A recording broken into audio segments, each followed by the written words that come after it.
આજે જે પ્રકારે જેઠા કાકાનું સિરિયલ આવે છે તારક મહેતા કા ઉલ્ટા ચશ્મા, એ જેઠાલાલના દુકાને ચાહે બાગાભાઈ બેહી જાય કે નટુ કાકા બેહે, પણ જેઠાલાલ એનો માલિક હોય છે. આજે ગુજરાત સરકારના માલિક દિલ્હીમાં બેઠા છે અને દિલ્હીમાંથી હેન્ડલ કરે છે, ત્યારે આ સરકાર આખી નિષ્ફળ ગઈ છે અને પોતાની છબી સુધારવા માટે અવારનવાર કેબિનેટોમાં ફેરફાર કરે છે એવું હું માનું છું.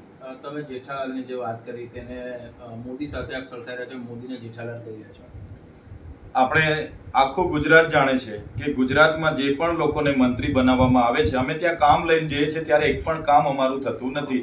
કુબેરભાઈ ડિંડોર પર મહત્વના ખાતા હતા, એક પણ કામ મારું થયું નથી. એ દિલ્હીના જે બે ભાઈઓ ગુજરાતમાંથી દિલ્હી ગયા છે એમના આદેશ સિવાય ગુજરાતમાં કંઈ થતું નથી. આ વખતે પણ જે પણ લોકોને નવા લીધા છે, બસ એ લોકોના નામો તમે જોયા હશે. બસ બધા આંગળી ઊંચી કરવાનું કહેવામાં આવે તો આંગળી ઊંચી કરે એવા છે અને ઉપરથી આદેશ હોય એટલું જ કામ કરવા વાળા લોકો છે.